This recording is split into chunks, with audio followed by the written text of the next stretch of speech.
If you've had your DNA tested by AncestryDNA, you probably have a really long list of DNA cousins, and you're probably not exactly sure how you're related to most of them.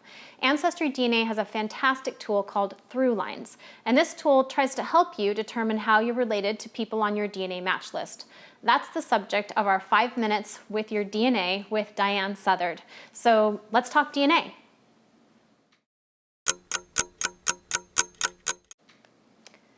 When you come to your AncestryDNA results summary page, it's full of a lot of different information. But today we're going to talk about the ThruLines tool, which you can access right here from the home page. You just click on this Explore ThruLines button. When you do that, you're going to see a list of your ancestors. Now, you'll only see this list if you have ancestors in a family tree that you have linked to your DNA account. If you haven't, well, this tool's pretty much useless. So your first step before you even get into this tool is to make sure you've added a few ancestors to your own family tree and linked your tree to your DNA account. Once you've done that, you should see a list of your ancestors. If you scroll over one of your ancestors, you're going to see the total number of DNA matches that also share this ancestor in common with you. So that means you have this person on your tree, and they also have that person on their tree. If you click on one ancestor, it's going to show you a family tree with your ancestor at the top and all of your DNA matches that also relate to that ancestor coming down underneath them. Now you're going to see two different kinds of boxes in this chart. So you can see for Ida, the box is solid. That means I have Ida in my family tree. But you can see for Alice, the dotted line means that I don't have Alice in my tree. Ancestry has been looking at their vast array of DNA and, their vast array of family trees, and they're able to see different record sets that allow them to say, we think that Alta belongs right here in this family tree. So that's something that you definitely need to explore because these trees aren't always correct. They're just hints as to how you might be related to your DNA matches. So we need to make sure we're using this hint carefully. In fact, I like to call this hint a cheat because we know when we're cheating, there's always a risk that we're doing something wrong. So be very careful when you use this tool. For example, I have a ThruLines tool I have a ThruLine for Jonathan Harvey.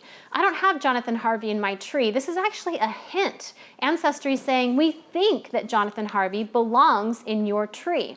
And you can see that they think that he belongs in my tree because of what they're calling 10 DNA matches to this person. Now, at the outset, that sounds pretty fantastic. They found 10 other people that are descendants of Jonathan that share my DNA. Wow, I think that sounds fantastic.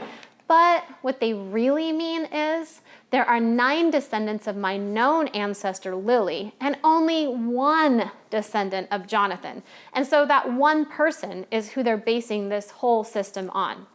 That's not great. Here's another quick example of how ThruLines can be really wrong. This is my mom, Cheryl, and her biological father is someone totally different than this Cheryl Ingerson.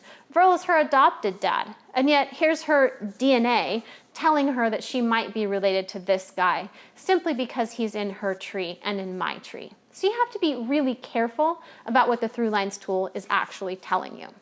So back to Jonathan Harvey. Jonathan and his wife, Isabella, are in the ThruLines tool. But if we go back one generation, we can see that Jonathan's mother, Nancy Baker Harvey, is also in the ThruLines tool. If I click on her, I can see that there are 55 descendants of hers who are being brought together in this ThruLines tool. So if we take that number, that 55, minus the 10 that Ancestry says are descendants of Jonathan Harvey, that's 45 DNA matches who are suggesting that I'm connected to Nancy Baker Harvey. That's a lot, and that's definitely worth my time. Now, am I a descendant of Jonathan? I don't have to be. I could be a descendant of any of Nancy's children.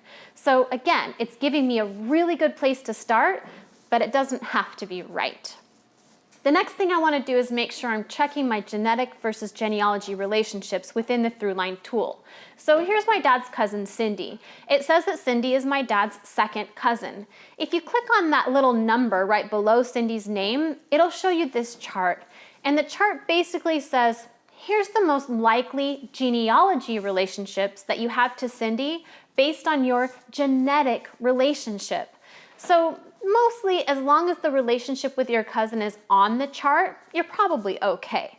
But you definitely want to double check. If you see a whole bunch of cousins who have a really low probability that they're the relationship they should be, you may want to double check your documentation about your connection to a particular ancestor. So it's just a really good idea to do all these double checks, again, because Ancestry has given us this tool to help us, but it's a cheat. So you better be careful how you're using it.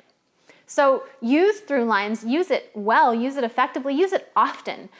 But your to-do list for your ThruLines looks like this. You want to check to see how many descendants of each ancestor you have. And that helps you determine a lot of information. It can help you put you in touch with other cousins. It can help verify your connection to that ancestor. To help verify the connection, make sure you're checking that genetic versus genealogical relationship. Look at all of those hints that they're giving you. See if those ancestors do fit in the chart the way they're suggesting. But lastly, always, always, always, you will need to do genealogy. Don't let the tool dictate who you put in your tree. That always has to come back to the records that you find. Good luck.